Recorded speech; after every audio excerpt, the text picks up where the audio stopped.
G'day folks. Well, recently we've seen a real interest in lithium batteries being mounted in four-wheel drives, and I think one of the driving factors is the weight. We're all trying to lose a few kilos, not just around here but in our vehicles as well, to keep them legal and under that GVM.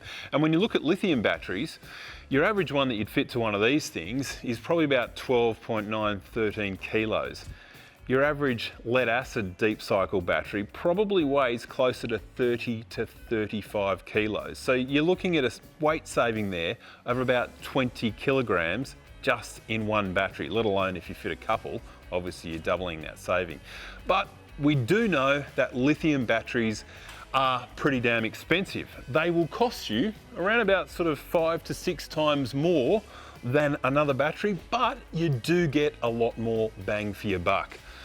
I've been running this Revolution battery in the back of my Amarok for a bit over 12 months now. I've mounted it back here in the corner, but with these batteries, they're actually gasless. Now, you might not appreciate it, but your old lead acid batteries, they do emit a gas and they need to be actually mounted in specific places and vented and all that sort of stuff. Not so much these lithium ones. You can also mount them at all sorts of different angles too, if you like. So it's pretty handy when you are modifying your four-wheel drive. But I think where these batteries really come into their own is with the power that they actually generate and their charge profile. So with your regular batteries, you can only charge them down to around about 50% of their capacity. You go lower than that and you will actually kill the battery.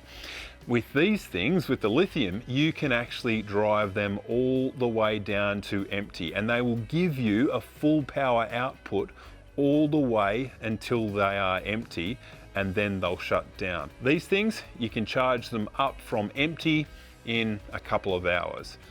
Your old school deep cycle batteries can take between 6 to 12 hours to actually charge back up. Now, if you're going from campsite to campsite as a four-wheel driver, it might only be half an hour, a couple of hours up the road. You don't always have that nice 6-hour drive to actually charge things back up. So in practical terms, lithium starts to win big time. One other pretty interesting factor, folks, is that this battery, the manufacturer claims, will last up to 10 years. Now, I don't know about you, but I'm lucky to get a couple of years, sometimes only 12 months, out of my deep cycle batteries. When you actually start to look at that long-term proposition, that investment in the battery, and start to think about the price, the value, it starts to become pretty good. Not to mention just that reliability when you're off in those remote locations, knowing that you can rely on that battery and you can use all the power in it. So in my eyes, it's a thumbs up. This brand here is called Revolution Power Australia. There are a bunch of different lithium batteries around on the market.